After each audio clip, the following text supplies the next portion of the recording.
Ensinamentos de um Iniciado, capítulo 19.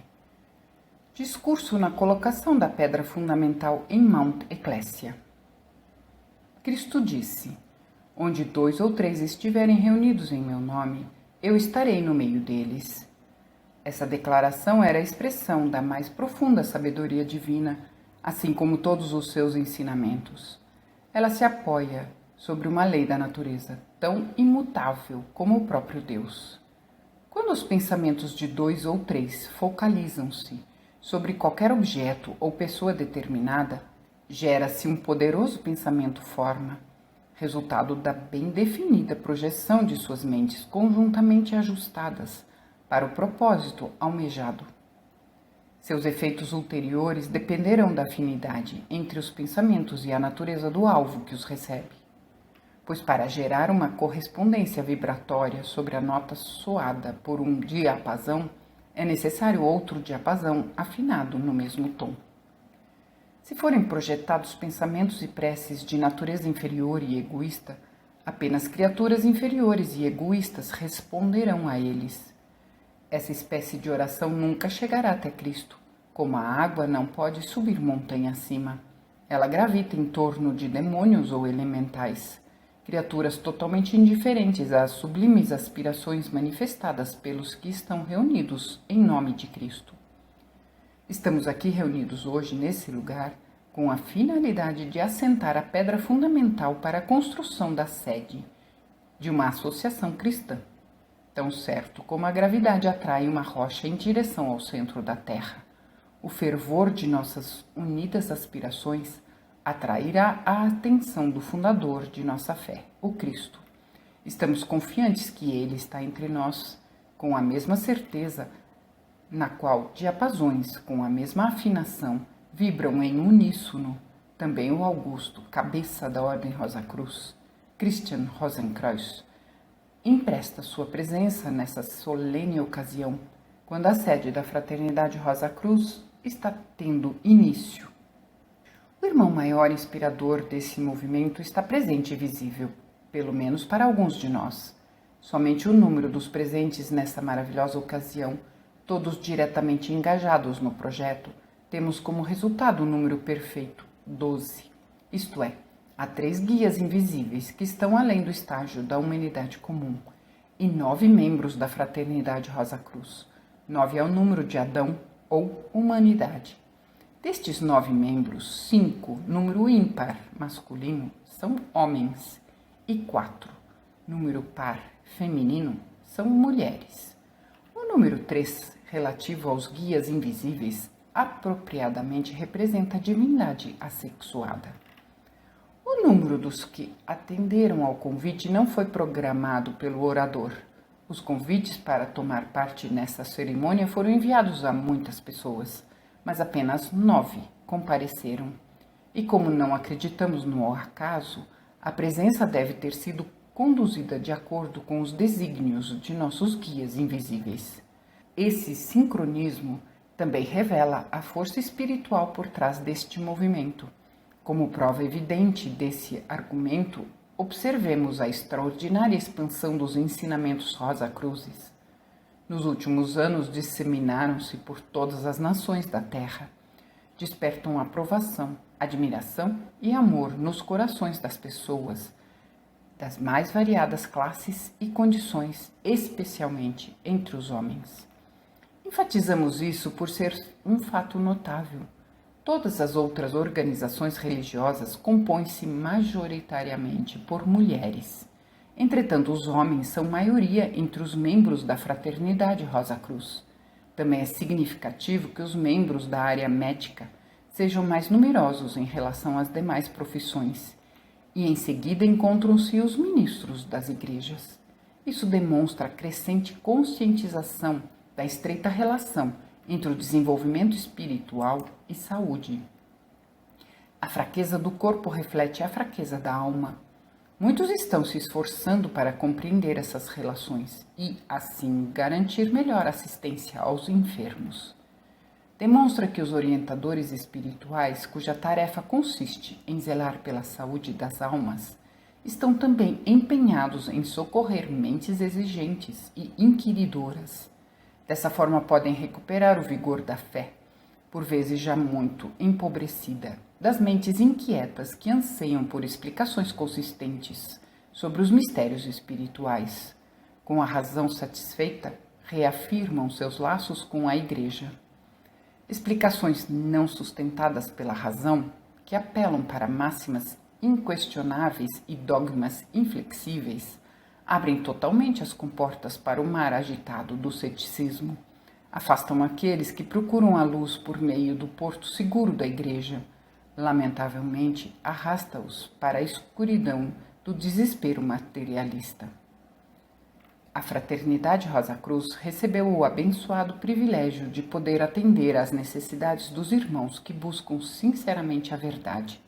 Com entusiasmo procuram a luz, guiados pelo intelecto. São incapazes de acreditar por imposição e aceitar explicações incompatíveis com a razão. Mas quando podem compreender que o conjunto de dogmas e doutrinas apresentadas pela Igreja está em fundamental harmonia com as leis da natureza, então muitos retornaram mais fortalecidos à sua congregação. Enriquecidos pela luz, convertem-se nos melhores e mais ativos membros. Compartilham alegria e entusiasmo com seus companheiros. Qualquer movimento para perdurar deve possuir 3 qualidades divinas: sabedoria, beleza e força. Ciência, arte e religião. Cada uma possui, por sua natureza, uma dessas correspondentes qualidades. O objetivo da Fraternidade Rosa Cruz é uni-las em um conjunto harmonioso. A religião deve ser tanto científica como artística. Todas as igrejas devem se unir numa só grande irmandade cristã. Presentemente, o relógio do destino marca um momento auspicioso para o início das atividades da construção da sede. Então vamos erigir um centro visível de onde os ensinamentos Rosa Cruzes possam irradiar uma benéfica influência. Seu propósito é elevar o bem-estar de todos que estão moral, mental ou fisicamente enfermos. Agora cavemos a primeira pá de terra no local da construção, acompanhada de uma prece pela sabedoria, para guiar esta grande escola no caminho certo. Sulquemos o solo uma segunda vez com uma súplica ao mestre artista pelo direito de introduzir aqui a beleza da vida superior, de tal maneira a torná-la atrativa para toda a humanidade. Rasguemos o solo pela terceira e última vez nessa cerimônia, suspirando uma prece pela força, para que assim, com serenidade e diligência, sejamos dignos de prosseguir no bom e perseverante trabalho de converter esse lugar num prodigioso fator de elevação espiritual, superando o resultado dos seus antecessores. Já escavado o local do primeiro prédio, continuemos agora plantando o maravilhoso símbolo da vida e do ser, o emblema da Escola de Mistérios Ocidentais. Agora descreveremos seu simbolismo. A cruz representa a matéria. As rosas, envolvendo e rodeando o tronco, sugerem a vida em evolução subindo cada vez mais alto através da cruz. Cada um de nós, os 9 membros, participará desse trabalho de escavação para esse primeiro e mais importante elemento distintivo de Mount Ecclesia.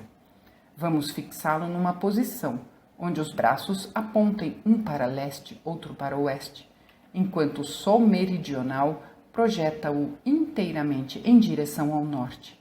Assim ele estará alinhado com as correntes espirituais que vitalizam as formas dos 4 reinos da vida: mineral, vegetal, animal e humano. Sobre os braços, na parte superior da cruz, podemos divisar 3 letras douradas: CRC, Christian Rosenkreuz, ou Christian Rose Cross, as iniciais do augusto chefe da ordem.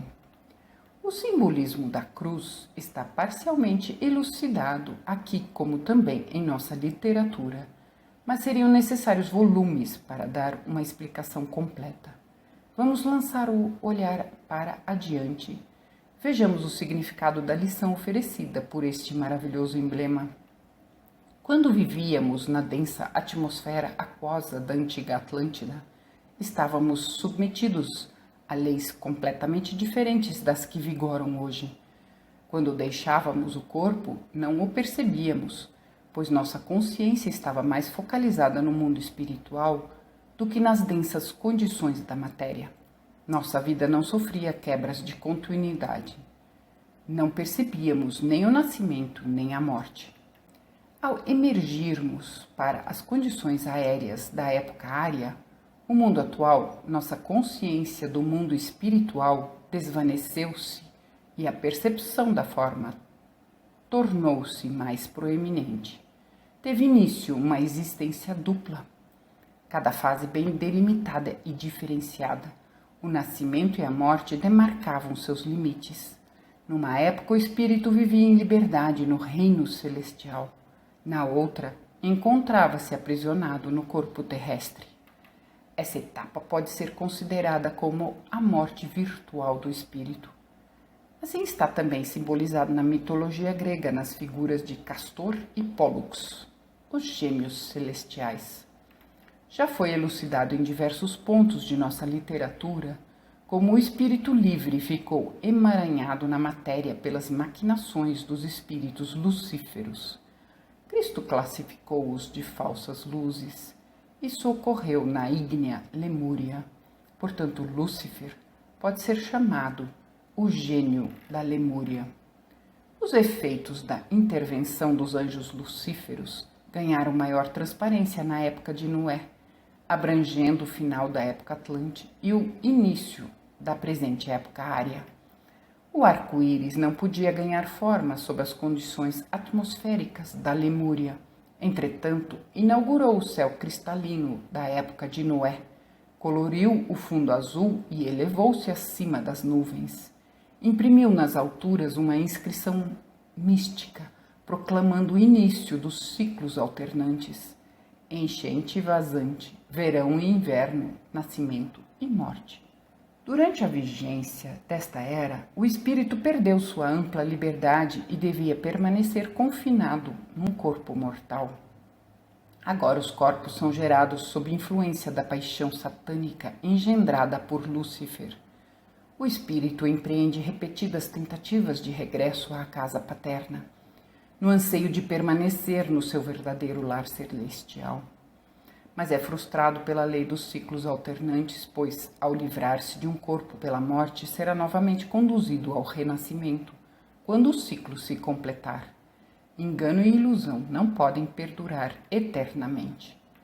Nasceu entre nós, então, o Redentor, para purificar o sangue cheio de paixão e para pregar a verdade que nos libertará deste corpo de morte. Veio para instaurar a Imaculada Concepção, em harmonia com a evolução dos conhecimentos sobre a ciência genética e a erradicação das deformações físicas. Profetizou uma nova era, um novo céu e uma nova terra, onde ele, a verdadeira luz, será o novo gênio. A humanidade encontrará a plena realização de seus anseios nessa nova era onde florescerão a virtude e o amor. Tudo o que dissemos e o nosso caminho evolutivo estão representados na cruz de rosas diante de nós. Na rosa, a seiva da vida está inativa no inverno e ativa no verão. Ela bem ilustra o efeito da lei dos ciclos alternantes. A tonalidade da flor e seus órgãos reprodutores lembram o nosso sangue. No entanto, sua seiva flui com pureza e sua semente é gerada imaculadamente, sem paixões. Quando também alcançarmos tal pureza, tão bem simbolizada, estaremos libertos da cruz da matéria. As futuras condições etéricas do novo milênio já estarão presentes. A aspiração da Fraternidade Rosa Cruz é abreviar os dias para celebrarmos a chegada desse feliz momento, quando a tristeza, a dor, o pecado e a morte desaparecerão. Estaremos, enfim, redimidos das fascinantes, porém escravizantes ilusões da matéria. Despertaremos para a suprema verdade da realidade do Espírito. Que Deus frutifique nossos esforços e antecipe esse dia.